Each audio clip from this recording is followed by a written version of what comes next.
Ok, me quité el audífono, así está súper. Bueno, Sara, bienvenida de nuevo a la Red Provida Latam. Y bueno, cuéntanos un poquito para las personas que no te conocen quién es Sara Winter y por qué es Provida, o sea, por qué hoy está militando acá. Claro, claro que sí. Muchas gracias a todos de la Reprovida. Una vez más digo que es un honor estar aquí con vosotros y muchas gracias por la oportunidad. Bien, yo soy Sara Winter, soy brasileña y tengo 29 años. Soy mamá de Héctor, que tiene casi 6. Y durante 5 años de mi vida, más o menos de los 18 hasta los 23 años, yo me metí en el más profundo del movimiento feminista. Soy también proveniente de una familia súper mal estructurada, de una familia muy difícil, donde tengo un hermano que siempre fue metido con drogas y también siempre bien nos violentó mucho, eh, con papás también un poco complicados, de manera que siendo la hija menor sufrí muchísimo en la mano de mi hermano porque llegaba a mi casa bajo el efecto de las drogas, nos pegaban mucho, siempre fue muy difícil, muy terrible, muy violento. A los 16 años, mi hermano me echó de mi casa y como mis papás tenían mucho miedo de él, desafortunadamente no hicieron nada, de manera que yo tuve que vivir en las calles durante algunos años y tuve que recoger a la prostitución entonces para sobrevivir. Esto fue muy difícil, muy difícil. Y en medio de la prostitución yo sufrí, obviamente, así como todas las mujeres o niñas que ahí están metidas, desafortunadamente sufrí una violación, lo que me destruyó adentro y afuera, en mi cuerpo, en mi mente, en mi espíritu, y ahí me dejó cada vez más con más odio de los hombres, de Dios, bien, de la familia como un todo. De manera que por cuenta de esto, yo me metí en el movimiento feminista súper emocionada por la propaganda feminista, súper emocionada por eh, las cosas buenas que dice el feminismo al respecto de los temas de la mujer que están en contra de la violación, la explotación sexual, eh, la violencia doméstica y todo eso. De manera que yo fui más una niña, una chica capitada por el feminismo y los movimientos sociales de izquierda. Y ahí me metí en todo esto de feminismo, me volví la feminista más famosa de Brasil, con un poder mediático muy grande, muy fuerte, estaba siempre luchando en favor del aborto, en favor de las drogas, en favor de lo que llamo de liberación de la mujer y todo eso. Hasta que a los 22 años yo me vi embarazada y con dificultades extremas, del punto de vista que el papá de mi hijo se desapareció, mis amigas feministas me presionaron a hacer un aborto, me inducieron a hacer un aborto y eso es una de las cosas que obviamente más me arrepiento en toda mi vida. Y siempre digo a las personas cuando estoy hablando sobre eso que mucho se habla sobre el aborto, sobre ser algo bonito, empoderador, pero de hecho las personas no tienen idea de qué es hacer un aborto, no tienen idea del tamaño del dolor, no tienen idea de nada, no tienen idea del remordimiento, del rencor, de todo que se vuelve en nuestro corazón, ni tampoco del dolor físico y de los traumas y consecuencias que este procedimiento se ocasiona. Yo, por ejemplo, tuve una hemorragia y una peritonitis aguda muy fuerte, lo que me llevó a perder una de mis trompas de falopio y estar entre la vida y la muerte. Por 6 días estuve internada por cuenta de las consecuencias y digo y repito constantemente que el aborto que yo practiqué seguía totalmente las directrices El de la Organización Mundial de la Salud. Entonces debería obviamente ser seguro, pero no fue. Y después de eso yo sufrí mucho, desarrollé la síndrome posaborto, y en este contexto de dolor y sufrimiento, Dios me regaló la oportunidad de embarazarme de nuevo y de este segundo embarazo es lo que tengo ahora, Héctor, que es mi hijo. Y hermoso. gracias a Dios, gracias a Dios, yo pude salir de todo eso, volver a la Iglesia Católica, salir del feminismo y empezar a trabajar como conferencista, que es una de mis mayores pasiones. Es como un sueño realizado en mi vida. Y desafortunadamente el año pasado, por exactamente luchar por la vida, luchar por la familia, luchar por la libertad de las personas, yo me vi en una situación muy extremada por bien se pasó algo totalmente inesperado. Digo que durante 381 días de mi vida, yo estuve 10 días metida en la cárcel y 371 días en un tipo de arresto domiciliario en mi casa, impedida de salir para cualquier cosa. Fue más de un año, recién me soltaron, hace menos de un mes que estoy libre. Durante más de un año yo estuve en Brasil como presa política justo por defender a la vida y las libertades individuales. Y esto todo fue muy traumático. Yo y mi hijo estamos llevando todas las consecuencias psicológicas de todo eso. Y, y es básicamente eso, un poquito de mi historia. Y no sé si quieres preguntar algo jamás. Bueno, no, lo has ilustrado súper bien. Realmente llegaste al punto que queríamos llegar. Un poco ya hemos conocido esa Sarah Winter que era feminista, activista, feminista radical, que pasó a ser pro vida, a ser una de las mayores líderes de Latinoamérica, del mundo, en el tema de la defensa de la vida. Pero vamos a ir a este punto. Queremos hoy, de hecho, titulamos este live Darlo todo hasta el extremo. ¿Qué llevó a Sarah Winter? O sea, ¿qué pasó con Sarah Winter que estuvo como presa política todo ese tiempo, casi un año, dijiste, más de un año? ¿Y qué fue lo que sucedió? ¿Por qué te arrestaron? ¿Fue justo? ¿Fue injusto? ¿Qué sucedió? ¿Hubo corrupción? No estamos bajo el mando de Bolsonaro. Bolsonaro no supuestamente es pro vida. A mí me impresionó demasiado esa situación porque yo dije, me desubiqué. ¿Qué pasó? ¿Qué fue lo que sucedió, Sara? Claro, por supuesto.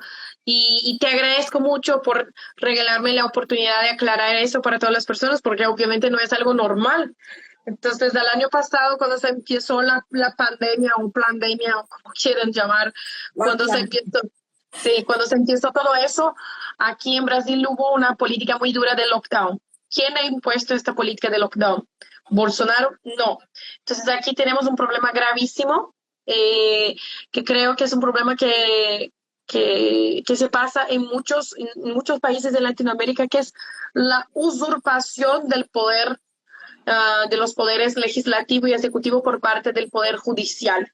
Capaz. Es este robo de poderes. Entonces, aquí por la ley brasileña, el único que puede decretar una política de lockdown o cualquier otra política en tiempos de pandemia es el presidente de la República, que sería Bolsonaro. Pero la Corte Suprema de Brasil ahí decidió que iría pasar adelante del presidente y decretó la política de lockdown en todo Brasil, al punto de que la gente ya no moría de COVID, la gente está muriendo de hambre.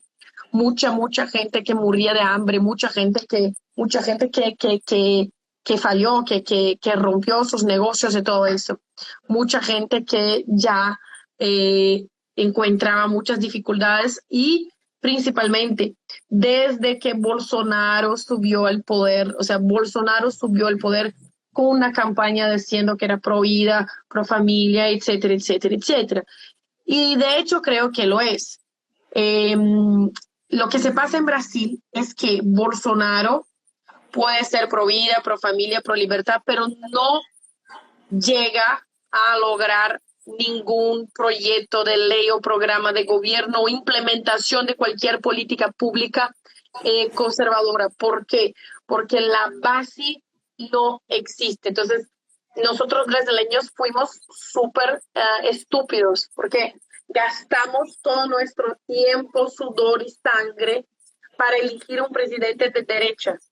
Y después lo elegimos, nos miramos y ahora, ¿qué hacemos? No sabíamos qué hacer. No sabíamos cómo mantenernos en el poder. No sabíamos cómo conquistar territorio y mantener el poder en estos territorios recién conquistados. No teníamos idea de qué hacer, cómo llevar adelante la victoria de Bolsonaro. No teníamos idea de cómo hacerlo. Entonces, ¿cómo fuimos inmediatistas en elegir un presidente de derecha, tener una base organizada para hacer la manutención de este poder? Entonces no pudimos sostener eso. Entonces tenemos un presidente que es como de fake. Él me gusta mucho, le quiero mucho, pero no gobierna. Es cierto, Bolsonaro no gobierna. Bolsonaro no tiene autoridad ninguna en Brasil. Es como simbólico, un presidente simbólico que tenemos. El pueblo lo quiere mucho, el pueblo lo apoya mucho, el pueblo mata y se pone a morir por él, pero eso no es el suficiente. El pueblo desorganizado, la masa desorganizada, no es suficiente para enfrentar el establishment totalmente organizado. Entonces, aquí Bolsonaro intenta hacer una cosa, la corte lo rechaza. Bolsonaro intenta implementar un proyecto de ley, la corte lo rechaza. Bolsonaro intenta implementar una portaría, una directriz, cualquier cosa, un programa de gobierno, la corte lo rechaza. Entonces, todos los pasos que Bolsonaro da adelante, la Corte Suprema rechaza y deshace todo lo que hace Bolsonaro. De manera que está muy claro que quien gobierna Brasil son los 11 jueces de la Corte Suprema. Y Bolsonaro, al medio de todo eso, fue desapareciendo, se convirtiendo en chiquitito, alguien que no tiene pulso firme para enfrentar a la Corte Suprema porque sabe que puede sufrir un impeachment, como se dice en inglés. Entonces, un golpe de Estado. Eso, un golpe de Estado. Entonces no va a enfrentar porque no tiene condiciones, no tiene armamento político, armas políticas para enfrentar a la Corte Suprema. Entonces está refén de la Corte Suprema. Eso se fue, el pueblo con eso se fue cansando, porque con Bolsonaro la gente tenía mucha esperanza de las cosas empezarían a cambiar y nada se cambió. Y es muy evidente que Bolsonaro tiene las ganas de cambiar, pero no logra hacerlo, porque la Corte Suprema... Sara, y dicen que les parece increíble que Paola Orrego y a Pao PB dice, me parece increíble, parece que estuvieran hablando de Colombia. O sea, es como si fuera copia y pegue. ¿En serio? Sí, sí, totalmente. Sara, bueno, ¿y qué pasó? Es decir, esto es lo que sucede porque Bolsonaro es pro vida, defiende la familia. ¿Y qué fue lo que pasó con Sara? Tú saliste a hacer una manifestación que no podías hacer. Entonces, durante la pandemia, así como en muchos países, la Corte también dio un golpe e intentó legalizar el aborto, así como hicieron en Argentina, pero en Argentina lograron legalizarlo. Aquí en Brasil intentaron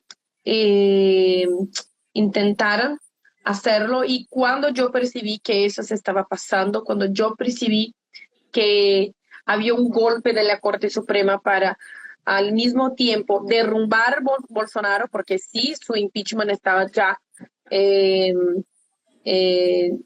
casi hecho, un golpe de Estado en inminencia, y también el intento de legalizar el aborto durante la pandemia, porque claro, querían aprovechar el terror que la gente estaba del virus, o sea, no hacía manifestaciones. Entonces yo decidí convocar a la gente a venir a Brasilia, que es la capital del país donde vivo yo. Y mucha gente ha dicho, pero no hay donde dormir. Entonces yo pensé, no hay donde dormir, entonces hagamos un campamento donde todos puedan dormir. Y de manera espontánea organizamos lo que creo que fue el mayor campamento de Latinoamérica. Sí. Hubieron veces que habían 20, 30, 40 mil personas a los fines de semana aquí en Brasilia, todas luchando por la manutención de Bolsonaro en el poder y contra el intento de legalizar el aborto y las políticas antinatalistas y antifamilia que la Corte Suprema quería hacer. yo me metí a organizar y ser la líder de este campamento, que regalamos el nombre de 300 por cuenta de los 300 de Gideón de la Biblia, o sea, soldados que estaban dispuestos a dar la vida por Dios. Qué Y así bonito. estábamos nosotros. Y es muy importante decir a la gente que en nuestro campamento todo era muy lindo, había gente de todas las edades, había mamás y papás con sus hijos, habían viejitos, había misas casi diarias, confesiones, clases y conferencias que yo daba, clases de primer socorros, de todo eso. Entonces todo estaba muy bien organizado, pero la corte nunca imaginó que una muchacha de 1,60 m lograría convocar 40,000 personas en el medio de la pandemia a manifestarse en contra de esta dictadura del poder judicial. Entonces, percibieron que el pueblo no dejaría el aborto legalizarse, el pueblo no dejaría a Bolsonaro sufrir un golpe de Estado. Entonces estábamos allí en la frente del Congreso Nacional, en la frente de la Corte Suprema, 24 horas al día, nos manifestando, claro que de manera pacífica y no violenta, pero ahí estábamos. Eso fue muy simbólico. Y, y ¿Y cuánto, gritábamos todo el tiempo. ¿Qué? cuánto duró la manifestación? Unos 40 días más o menos. Mucho tiempo. Más de un mes, unos casi 2 meses, unos 50 días más o menos diarios. Había gente que nos llevaba comida, donde había donde tomar baño, todo eso. Y fue realmente muy mágico, fue muy increíble. Gente de todo Brasil, miles de personas a posicionarse en contra de un golpe de Estado, en contra del aborto, en contra de políticas antifamilia. Eso fue una sorpresa muy grande de la Corte Suprema, que de inmediato percibió que no habría cómo dejar que eso pudiera crecer. Entonces, el día 27 de mayo, la policía rompió la puerta de mi casa y llevó mi computadora, mi teléfono, un VIH, un HD que yo tenía aquí en mi casa, pues, los electrónicos en general. No solo mi casa fue rompida por la policía, como la casa de los 30 mayores apoyadores de Bolsonaro en la internet. Periodistas, gente de Twitter, youtubers, conferencistas, todos los más grandes bolsonaristas de la internet tuvieron sus aparatos electrónicos llevados por la policía por mando de la Corte Suprema, y tuvimos todas nuestras redes sociales, Twitter, Facebook, Instagram, YouTube, derrumbadas por una orden judicial también de la Corte Suprema. De manera que la militancia bolsonarista virtual fue totalmente desmantelada en este día, porque nos llevaron nuestros aparatos y nos derrumbaron de las redes sociales. Por orden judicial, la Corte Suprema ordenó a Facebook, Twitter, Instagram, YouTube que nos bajaran nuestras cuentas. Entonces ahí estábamos prácticamente incomunicables. Es casi lo que se pasó en Cuba. En Cuba ahora cortaron la internet y nadie tenía comunicación. Aquí, obviamente, como no es una dictadura declarada, no se puede hacer eso, pero se demandó una orden judicial a estas empresas como Facebook e Instagram para que nos quitaran entonces nuestras redes sociales, para que no pudiéramos entonces nos organizar. Después, al día 15 de junio del año pasado, de 2020, una vez más la policía rompió mi casa, pero de esta vez para llevarme. Me llevó sin ninguna acusación, sin ninguna acusación de delito, ninguna denuncia, ninguna investigación, ningún juzgo y tampoco sentencia. Me llevó a la cárcel, donde ahí me dejaron por 10 días, lo que en la ley brasileña es totalmente ilegal. O sea, cuando se mete una persona a la cárcel, hay que haber un delito, de este delito hay que ser sospechoso, hay que abrirse una investigación, hay que descubrir alguna cosa, esta cosa hay que ser denunciada, después hay que haber un juzgo, una sentencia. Ahí sí la persona puede ser metida a la cárcel. Al contrario, todo ese protocolo por encima, simplemente arrestado. no hubo y hasta el día de hoy ya me encuentro suelta y no hay protocolo de nada. Entonces de ahí la policía me metió a la cárcel, donde gracias a Dios yo estuve separada de las criminales, de verdad, pero fueron 10 días de mucho dolor y sufrimiento porque yo no sabía cuánto tiempo estaría metida ahí. Mucho frío, mucha hambre. Fue todo muy difícil, especialmente porque yo no sabía dónde estaba mi hijo, qué habían hecho con mi hijo, con quién estaba mi hijo. Y gracias a Dios, los vecinos de aquí de mi casa estuvieron cuidando de mi hijo hasta que mi mamá se viniera de otro estado, casi 20 horas de viaje, para entonces estar conmigo. Esto fue muy traumático para mí, para él, porque obviamente yo siempre enseñé a mi hijo que la policía son amigos. Entonces no es fácil ver la policía cargando a tu mamá fuera de su casa, como si tu mamá fuera entonces una criminal, una asesina, una violadora, una traficante o algo así. Entonces, cuando me prendieron, la gente se amedrontó tanto que ya no hubo más manifestaciones. El campamento se acabó, la gente se fue, todos se convirtieron en cobardes y ahí se fueron. Ahí me utilizaron como que para dar un castigo a todos. Y obviamente funcionó muy bien. Cuando salí con la condición de que me irían a poner una tobillera electrónica. Yo al principio no entendí, porque por la ley brasileña, para utilizar la tobillera electrónica, hay que cometer un delito, el delito hay que ser sospecho, investigado, descubierto, hay que haber un juzgo, una sentencia, hay que cumplir parte de la sentencia en la cárcel y si tuviera buen comportamiento o cumplir un sexto de la pena, te puedes pedir, te puedes apelar para el régimen semiabierto o régimen abierto, donde ahí se pone la tobillera y con la tobillera se puede tener una vida normal, salir de casa, etcétera, etcétera, pero con la utilización de la tobillera. Yo no cometí delito, el delito no fue descubierto, investigado ni nada, no hubo cualquier tipo de protocolo, todo hecho totalmente afuera del ordenamiento jurídico brasileño, y ahí me metieron una tobillera electrónica aquí en Brasil por la ley brasileña. Nadie puede estar más de 90 días con la tobillera electrónica. Después de 90 días, entonces, reciben la libertad.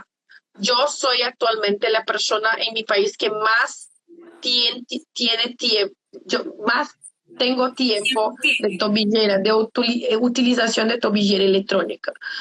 Porque por más que sea un violador, un traficante, un asesino, solo 90 días por la ley y ahí le quitan y le dan la libertad. Menos para Sarah Winter, que organizó un campamento en contra del aborto. Entonces, después, y ahí no se acaba, o sea, se pasó muchas cosas. Me prohibieron, yo estaba con la tobillera y no podía salir de mi casa. Yo no podía ir al supermercado, a la calle, a la droguería. Mis vecinos me ayudaban. Yo no podía llevar a mi hijo a la escuela, yo no podía llevar a mi hijo al médico, yo no podía ir al médico. Yo solicitaba permiso para ir a hacer exámenes médicos y siempre me era negado. O sea, todos mis derechos humanos y fundamentales fueron obstruidos por la Corte Suprema. Y eso no se acaba ahí. La Corte intentó meter a la cárcel uno de los ministros de Bolsonaro, el ministro de la Educación, el ministro del gobierno de la Educación. Tuvo que salir del país escapado a vivir en Estados Unidos, casi como un refugiado. Uno de los mayores periodistas de derecha, Alan dos Santos, tuvo que escaparse a Estados Unidos con su familia también para no meterlo a la cárcel. Mi mejor amigo se llama Osvaldo Eustáquio. Es el mayor periodista investigativo que tenemos en Brasil. Él descubrió un esquema de corrupción que envolvía, donde estaba metido una de las esposas de los jueces de la Corte Suprema. y ha denunciado este esquema de corrupción públicamente. ¿Sabe qué ha hecho la Corte Suprema? Lo metió a la cárcel y misteriosamente la policía lo pegó tanto que lo dejó parapléjico. Mi mejor amigo ahora está parapléjico para el resto de su vida. Hay que utilizar la silla de ruedas. En febrero de este año, un diputado llamado Daniel Silvera ha denunciado, un diputado nacional ha denunciado por medio de video que el pueblo no más toleraría la dictadura de la Corte Suprema, pues la Corte Suprema lo metió a la cárcel, donde ya está, va a ser 4 o 5 meses. Eso porque él, además de ser diputado, es policía, pero él ya está metido a la cárcel y nadie hace nada. Bolsonaro no da una palabra, no. Y este diputado era el diputado más influyente en la base bolsonarista, más activo en la base bolsonarista. Era una persona que estaba todos los días en la casa de Bolsonaro con él personalmente, y Bolsonaro no dice nada, no hace nada, totalmente acobardado, miedo de sufrir un golpe. O sea, nos decepcionó mucho, muchísimo, porque antes de ser presidente estaba súper fuerte, diciendo que esto, que aquello, y ahora no es capaz de mantenerse solo en el poder. Total. Y peor, la gente que pelea por él es totalmente olvidada. Entonces eso es algo que nos machuca mucho. Y fue todo muy difícil. El día 10 de marzo, mis cuentas bancarias fueron totalmente canceladas, también por la justicia brasileña. Todo dinero que yo tenía más o menos unos $8,000 que con mucho sudor y sangre yo salvé durante 2 años de muchas y muchas conferencias, 2 años, casi 3 años de muchas conferencias en toda Latinoamérica, con la esperanza de un día poder invertir eso y comprar un departamento, una casita para mí y para mi hijo, porque nosotros no tenemos, yo no tengo casa, yo no tengo carro, yo no tengo nada. Entonces, eso era el dinero de mi vida, que también el Poder Judicial en Brasil me tomó mi dinero, me tomó, con el objetivo de asfixia económica. Todo el dinero que yo tenía. Extremo, de decir, no vamos a dejar sin absolutamente nada, ni libertad, ni dinero, Exacto. ni poder, ni comunicación. Impresionante, Sara. Nos están haciendo una pregunta súper importante que yo también la estaba pensando, y es, Sara, ¿te llegó a pasar algo así cuando estabas militando como feminista? Cuando ibas y te desnudabas y hacías escándalo público, cuando ibas y agredías de alguna manera a las personas de derecha, cuando ibas a iglesias, cuando de verdad cometías de pronto delitos, te metían a la cárcel o te había ocurrido algo así? No, no me pasaba nada. Yo era libre para hacer lo que quería. O sea, fueron incontables las veces que yo me metía desnuda en la calle, incontables las veces que yo profané símbolos cristianos, invadí lugares privados, incontables veces, pero nunca me pasó nada. Obviamente porque yo tenía personas dentro del gobierno que era un gobierno de izquierda en la época, era el gobierno de Dilma, que fue la sucesora de Lula. Yo tenía personas que cuidaban personalmente para que nosotros no sufriésemos nada. Entonces podíamos hacer lo que queríamos. Y muchos cometían delitos, muchísimos, y nada se pasaba. Pero ahora, como conservadora, como cristiana, como de derecha, bien. Es prácticamente una dictadura. Yo vi que una persona ahí preguntó cuál fue la acusación que me hicieron. No hicieron acusación. Hasta el día de hoy no hay una acusación. La corte me mantuvo arrestada todo este tiempo porque fue de sus ganas, pero no hubo acusación. Durante 6 meses, la Procuraduría General de Brasil y el Ministerio Público de Brasil pidieron mi libertad por 5 veces, porque todo estaba mantenido en la ilegalidad jurídica. Entonces, estos pedidos eran totalmente ignorados y las cosas solo empezaron a cambiar a partir del punto en que yo decidí abrir mi corazón a todos mis amigos de Latinoamérica y pedir ayuda. En este punto fue el punto de cambio total, porque hubo muchísimas, incontables personas que dispararon mensajes Yo en por todos los cantos, mensajes de la Corte Suprema, mensajes de Bolsonaro. Hubo gente en distintos países que hicieron manifestaciones en las embajadas de Brasil, en sus respectivos países. A partir del punto, hubo gente que amenazó en el Twitter, en las redes sociales de la Corte Suprema, llevar el caso a tribunales de instancias mayores, tribunales internacionales, y a partir del punto que el caso se volvió internacional con la comunidad latina presionando, en muy poco tiempo, en 15 días, la Corte me liberó. Entonces es algo que yo tengo una gratitud tremenda porque fueron 381 días de sufrimiento con mi hijo, con un hijo de 5 años que se volvió un niño depresivo, un niño con problemas psiquiátricos por estar dentro de casa sin poder salir para cortar el pelo. Enfrente de mi casa hay como un parquecito donde los niños juegan fútbol, donde hay juguetes, y mi niño miraba por la ventana y pedía: mamá, deja irme ir.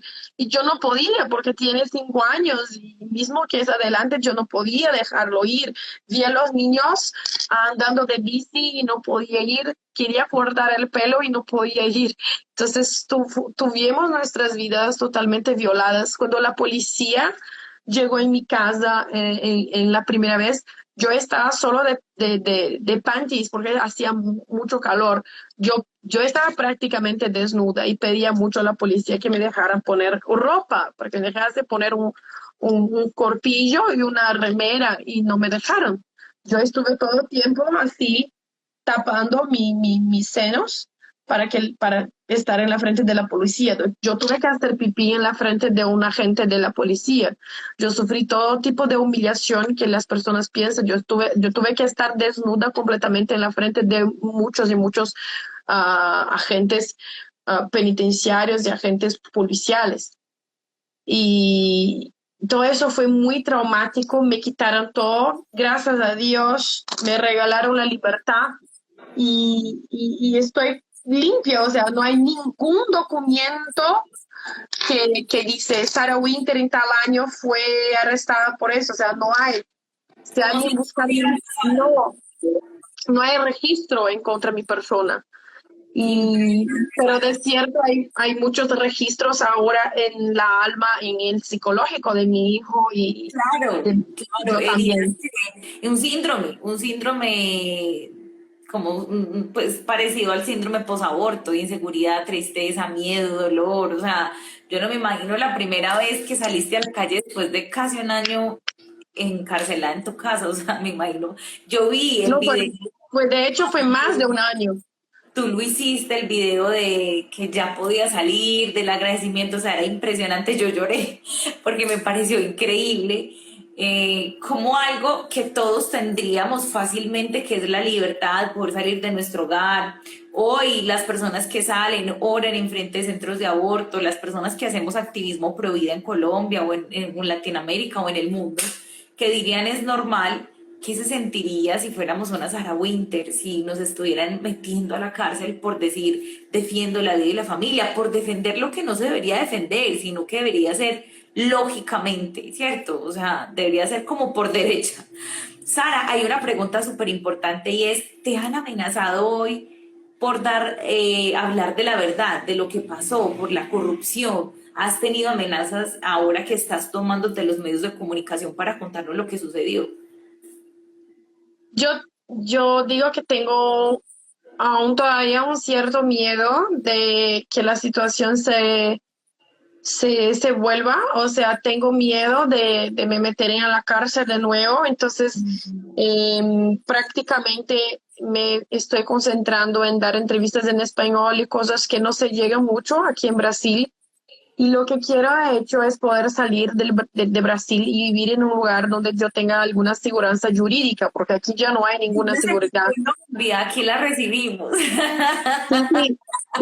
De hecho, el primer país que tengo en mente es Colombia, porque trabajo en el Instituto de Investigación Social junto a Samuel Ángel. Pero todavía por recomendaciones psiquiátricas, creo que necesito unos 3 o 4 meses de tratamientos para poder salir bien, salir ordenada, como por ejemplo, yo no tengo condiciones sola de ir al súper. Estoy siempre acompañada porque me genera algunas crisis de ansiedad, estar envuelta de mucha gente al mismo tiempo, o de ver, porque yo estuve por 10 días de la cárcel y más 371 días en mi departamento que tiene 40 metros cuadrados. Entonces, aún me genera un poco de ansiedad cuando estoy en lugares muy abiertos, con vento y con todo eso. Entonces, está acabando la batería. ¿Qué dice?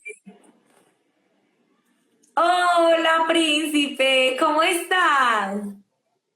Diga hola. Casi. Está precioso. Sí, me estaba diciendo que se va a apagar la tele.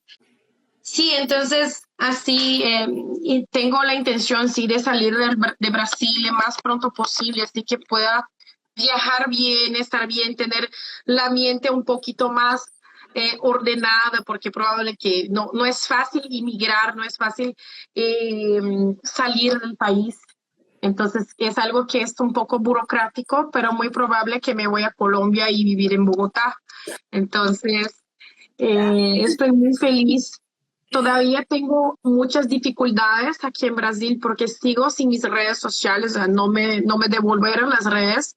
Yo perdí casi 1 millón de seguidores de entre Twitter, YouTube, Facebook y Instagram y no me devolvieron la cuenta, o sea, continuó sin cuenta bancaria y todo el dinero que yo tenía se fue y ahora estoy construyendo todo del cero de nuevo. Estoy ofreciendo todos mis servicios de conferencias, de clases particulares, lo que sea necesario para poder mantenerme, para poder pagar el alquiler, para poder comer.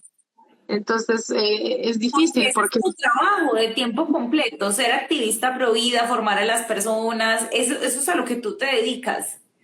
sí, sí, antes yo no estaba, antes de ser metida en mi casa, en este tipo de cárcel domiciliario, o sea, yo trabajaba haciendo giras, entonces trabajaba, ganaba mi dinero, Viviste a Colombia, me sostenía a dijiste. mi hijo, mi papá, mi mamá, que son ya ancianos y dependen de mi ayuda financiera también. Y obviamente con la pandemia yo utilizaba mis redes para poder entonces vender mis cursos, mis diplomados, mis conferencias, y ahí me sacaron las redes y ahora es una dificultad que tengo, o sea, porque ahora es mucho más difícil alcanzar la gente para poder entonces trabajar. Entonces sigo construyendo poquito a poquito, día a día en mi vida, pero les puedo decir que no estoy arrepentida. O sea, yo podría decir que por todas las cosas que se pasaron en mi vida, por todo el sufrimiento que esto ha generado en mi vida y mi familia, yo desearía nunca tener hecho eso, pero si yo no tuviera hecho, hoy en mi país el aborto sería legal. Entonces, está bien, o sea, acepto las consecuencias de los hechos que practiqué, por más doloroso que sea, por más trabajoso que sea, por más sufrimiento que me genere, yo tengo orgullo de no tener sido cobarde. Entonces, es algo que cuando morir, pues voy a morir en paz por Fuiste cuenta muy de eso. consciente, porque eso que hiciste marcó la historia de la defensa de la vida en Brasil. Y solo ya que hayas militado en el bando celeste, en la defensa de la vida, ya hace historia.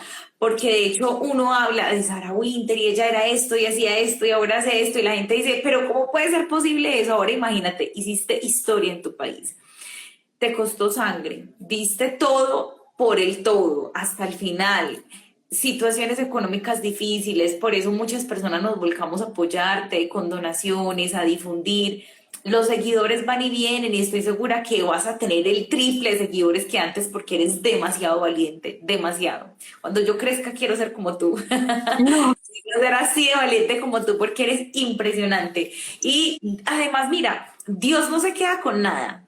Cuando tú le das al Señor una prueba de tu valentía, de que hoy estás haciendo lo que haces por amor y por convicción, no como antes, que te pagaban, que te ibas a entrenar para que pudieras militar, atraer personas y que a veces no sé si tanto lo hicieras por convicción o por resultado de una herida que tenías por la violación y demás cuando estabas en el bardo de la izquierda, por decirlo de alguna manera.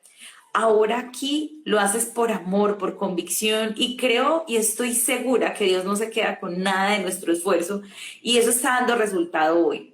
Eso hace que las personas quieran entrevistarte, quieran contar, contactarte, qué es lo que pasó, cómo te podemos ayudar, porque para eso somos la familia Provida, somos una familia en todo el mundo para apoyarnos y estoy segura que sentiste el amor de todos nosotros, las oraciones, así que ánimo.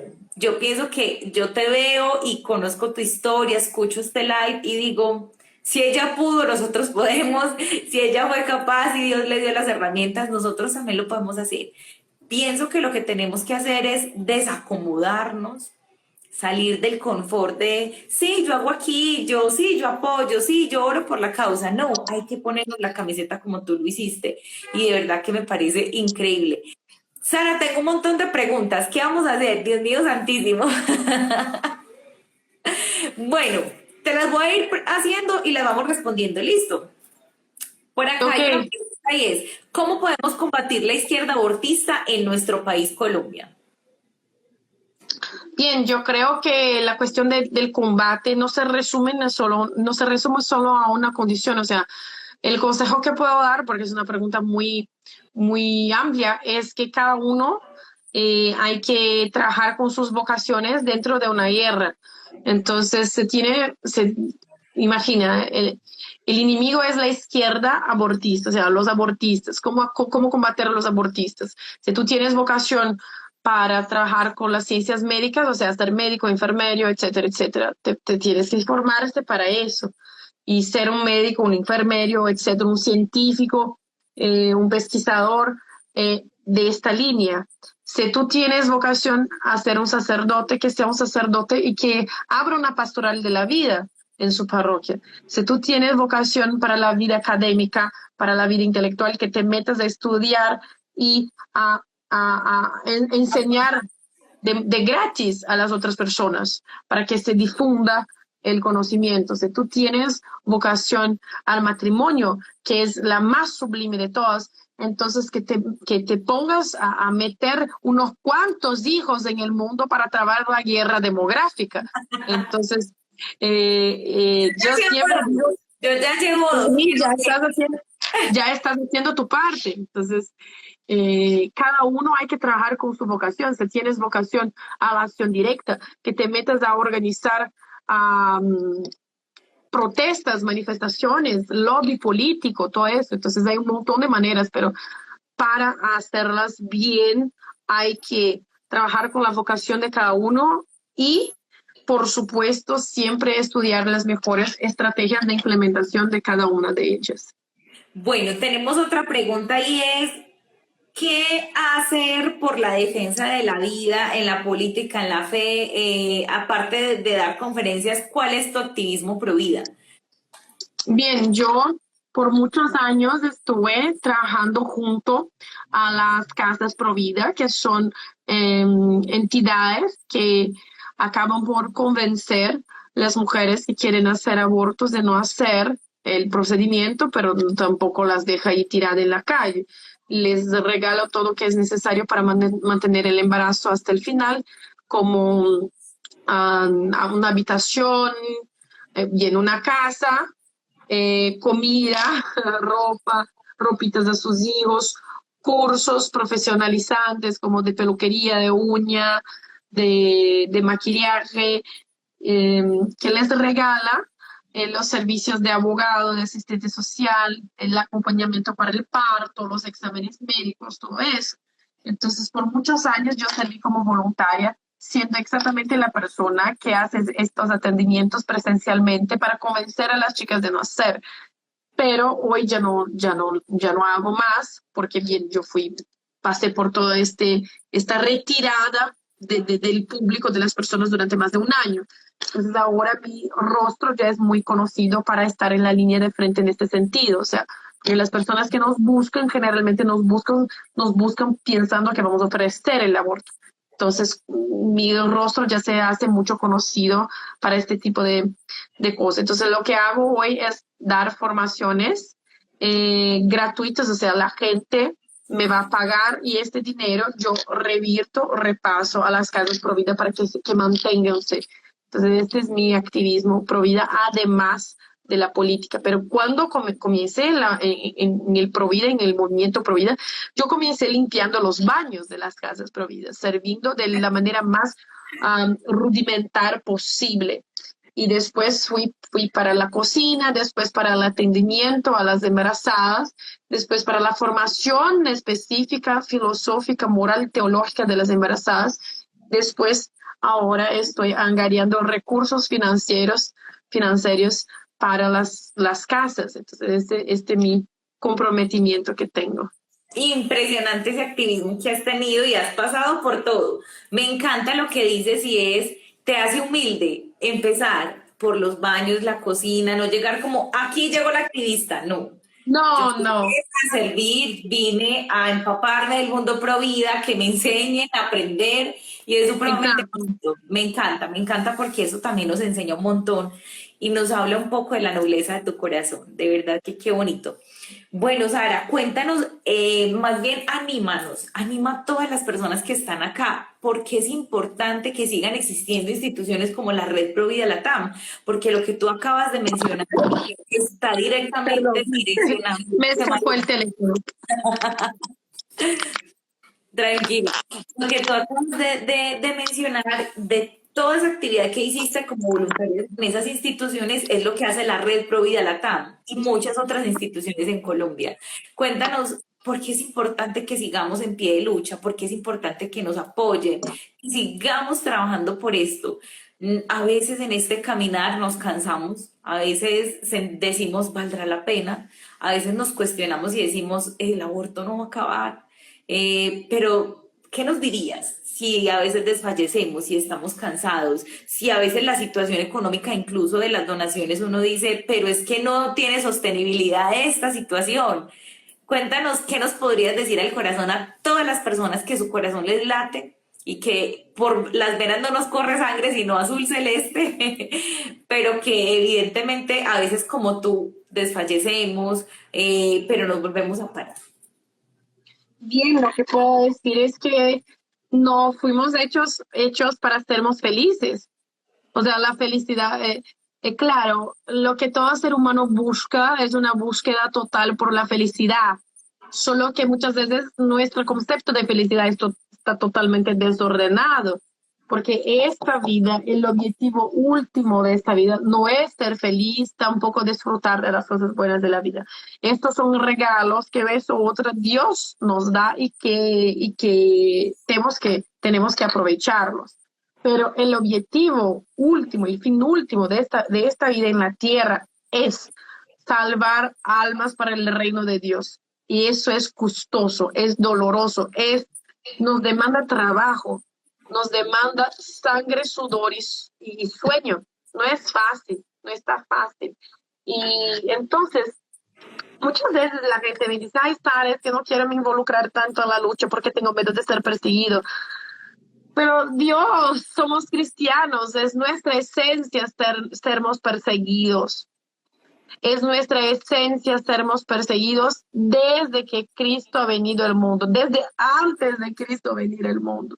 Entonces, Cristo no había nacido y los primeros cristianos, San José y María, entonces, esta es nuestra esencia. Entonces, no hay cómo escapar de eso. Cuando yo estaba en la cárcel, por un milagro de Dios, una amiga mía, antes de que me llevasen a la cárcel, cuando estaba todavía en la comisaría, me llevó un librito llamado de San Tomás San Tomás Kempis, La imitación de Cristo. Este, Impresionante. este librito era una versión en español que gané en un mosterio en Argentina, muy chiquita de bolso, y estaba muy similar a una Biblia, con estas páginas de este papelito muy eh, sensible, sí. Y la capa, o sea, la tapa también era como marroncita, se parecía mucho con una Biblia. Cuando me llevaron a la cárcel, me preguntaron qué libro era. Yo no contesté porque no sabía qué contestar. Y me dijeron, porque aquí no se puede entrar con cualquier libro, solo te puedo dejar entrar con libros que están en nuestra lista de permisión. ¿Eso qué es? Es una Biblia y Dios me perdona, pero yo mentí y dije, sí, es una Biblia. Entonces la carcelera miró, ya, estaba todo en español y había palabras Dios, Jesús, no sé qué. Entonces, sí, es una Biblia. Entonces, con la Biblia te puedes entrar. Y este libro fue mi compañía durante los 10 días que estuve ahí, casi sin comida, en un invierno totalmente riguroso, sin ropa de frío, sin cubiertas, sin nada. Y hay una parte que San Tomás Kempis nos dice que todos nosotros nacemos con una cruz para cargar. Hasta el Hijo de Dios, hasta el Dios que se ha hecho hombre, tuvo una cruz para cargar, muy pesada, un proceso totalmente doloroso, totalmente envuelto a sufrimiento. O sea, todos nosotros tenemos una cruz a cargar. Hay dos opciones. O cargamos esa cruz totalmente molestos, totalmente reclamando, maldiciendo, con pereza, con odio, inconformados por tener una cruz. Y esto nos va a tomar más tiempo, se va a demorar, el proceso se va a tardar. Y cada vez más tardamos de llegar a nuestra redención. O podemos hacer como Cristo, que caminó en silencio, resignado, abandonado a la providencia de Dios, conformado con la voluntad de Dios y rapidito llegó a la redención. Entonces tenemos estas dos opciones. Podemos reclamar o podemos, como yo digo, San Tomás de Kempis no dice eso, pero poner el nariz arriba, bater en el pecho, bater en la cara y decir, voy a sufrir y está todo bien. Va a doler, está todo bien. Me voy a perder mi empleo, está todo bien. Voy a ser perseguido en la escuela y en la universidad, ok, es la esencia, la persecución, está todo bien. Entonces podemos aceptar y cuando aceptamos se queda más fácil, porque la gente tiene una mala idea de que esta vida es hecha para el placer, el gozo y disfrutar de las cosas, y no lo es. Esta vida es la oportunidad que tenemos totalmente pasajera y súper rápida de llegarnos al cielo. Total. De construir nuestra casita en el cielo, ladrillo por ladrillo. Y nuestras aptitudes son escaleras, son la escalera que nos conduce a nuestra casita al cielo. La pregunta que dejo es, ¿cómo tú estás construyendo su escalera hasta el paraíso? Y cuando llegas al paraíso, ¿cómo está la construcción de tu casita? ¿Cuántos ladrillos tú has puesto allá el día de hoy? Es eso, esta vida es sobre eso. Y construir una casa demanda esfuerzo, sudor, sangre, dinero, esfuerzo. Entonces, no es algo placentero. No ahora. Me parece, ¿sabes qué? Increíble escucharte hablar así, ver los videos de lo que eras antes y verte escuchar hoy hablar así con tanto amor. Un poco mientras te escuchaba hablar, yo decía, Dios hace todo perfecto. De alguna manera permitió que ella estuviera allá entrenándose para militar, para atraer personas, para predicar y todo eso que aprendió de allá lo trajo para acá y lo tiene al servicio de la defensa de la vida y es hermoso, porque justo como estás hablando de él, con ese empoderamiento, la capacidad que tienes de decir, ok, vamos a sufrir, vinimos a sufrir por amor, pues si antes sufría en el mundo por nada, pues ahora va a sufrir por Dios, que sí tiene sentido. Entonces me parece increíble porque se te nota que eres una mujer fuerte y que ese entrenamiento que de alguna manera te brindaron las feministas para volverte ruda, fuerte, impenetrable, tu corazón de alguna manera de roca, hoy lo estás dejando llenar del amor de Dios, pero sigues siendo una mujer fuerte y firme. Y eso es también un poco como el ejemplo que las mujeres pro vida deberíamos tener, de decir, en pie de lucha siempre para hacer la voluntad del Señor, pero sobre todo para hacer la voz de los que no tienen voz. Sara, se nos acaba el tiempo, quisiera quedarme aquí contigo toda la noche. Sé que tienes que ir a atender a tu hijo. Una última invitación para todas las personas que están conectadas con nosotros de parte de Sarah Winter. Quiero agradecer muchísimo a todos, de verdad, por esta oportunidad. Estaba leyendo los comentarios. Agradecer de verdad por toda la lucha que ustedes han trabajado por mí. Mucha gente ha dicho,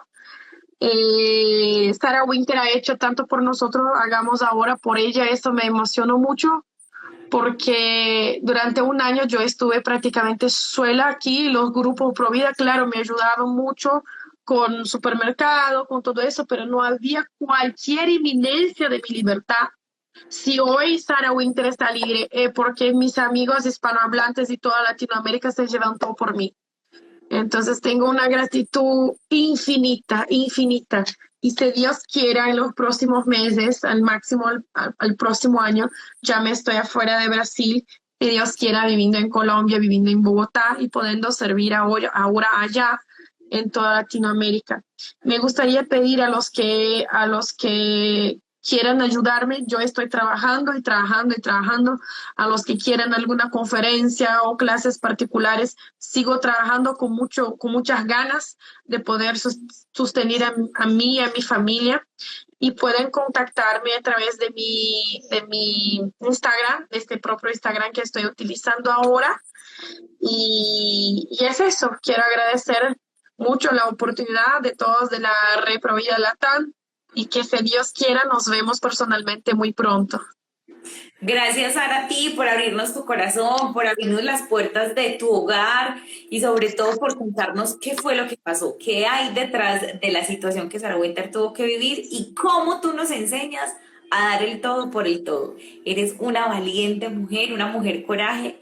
Muchas gracias por estar con nosotros, por compartir con nosotros. A todas las personas que se conectaron hoy a este live, recordarles que queda guardado en nuestro YouTube para que vayan y lo compartan. Estas buenas noticias de mujeres como Sarah Winter, de estos ejemplos de mujeres y activistas pro vida son los que vale la pena compartir.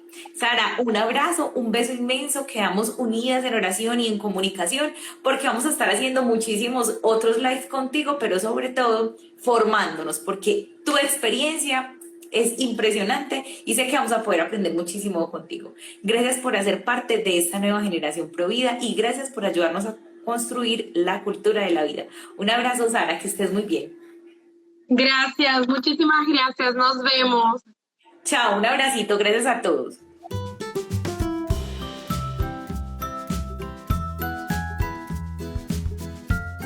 Síguenos en nuestras redes sociales, Instagram, Facebook, Twitter, YouTube y Telegram como Red Pro Vida Latam.